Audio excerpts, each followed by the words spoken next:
Hi everyone, so here is your quick intro to chapter 3. These are your 3.1 congruent figures notes. So just a little bit of an introduction to some symbols that you might see in chapter 3. When you've got an arrow that's only going to the right, that arrow symbol means implies, or it's an if-then statement, which we know is a conditional statement. So really it means that it goes one way.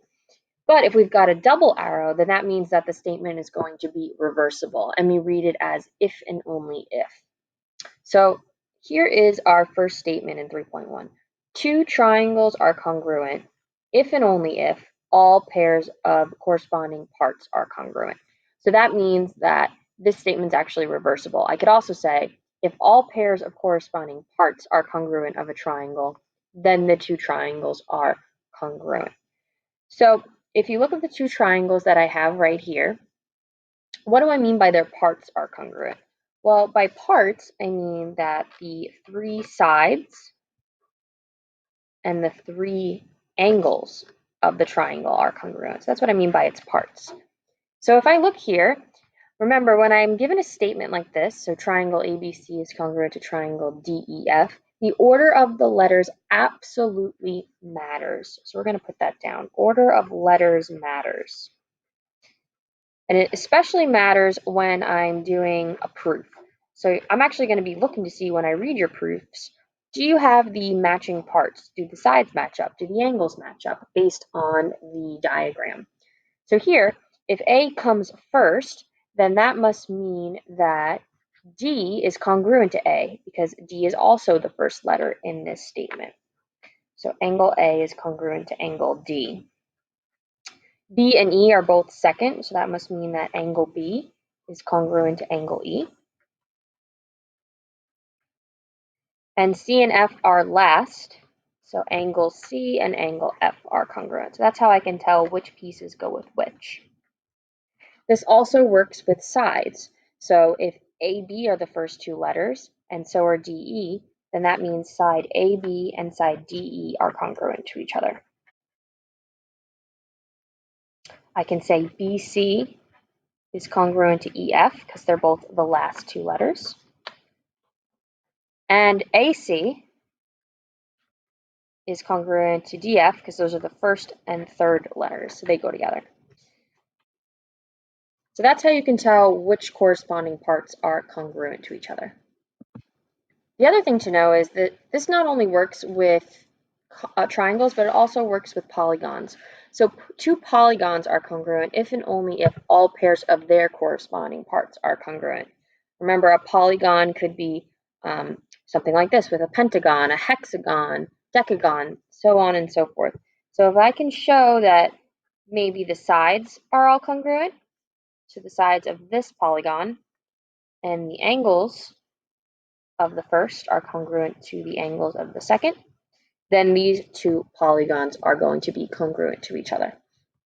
And just a side note, no matter if I rotate or translate or reflect a figure, the original image, which we're going to refer to as the pre-image, is going to be congruent to the new image. So I could give you this triangle and I could turn it, I could reflect it, I could rotate it, and it's still going to be congruent to DEF, even though the orientation of the figure has changed. Another example I could give you is if I had a right triangle, for instance. Say it's triangle XYZ. And if I was to take that triangle, maybe reflect it and then turn it, so it was this way. And I'm going to label it, let's do X prime, Y prime, and Z prime. And primes just mean here is my new image, and the prime tells us that this is the new image. So even though I reflected and I rotated it, these two triangles are still going to be congruent to each other. So these transformations are not changing the image because the size and the shape are going to be preserved. That's what congruent means. Something else that we're going to start looking for is the reflexive property, but not like we've seen it. We're now going to be looking for the reflexive property when it comes to triangles. So if you look at this first diagram, I could actually use the reflexive property to find an angle that maybe two triangles in this picture share. So I'm going to highlight this triangle, ACE, in pink, and I'm going to highlight triangle CDB in green,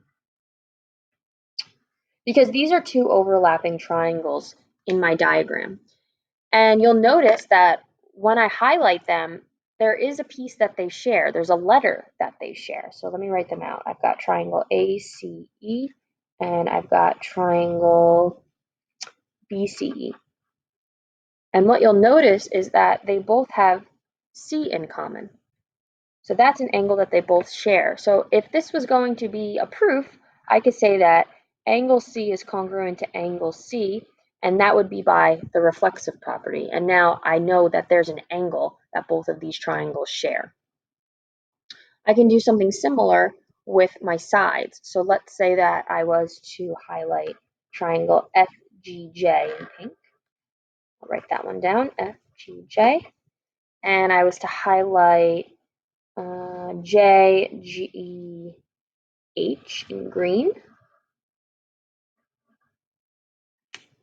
Okay, or I'll call it triangle HGJ. Again, you'll notice that they both contain the side GJ.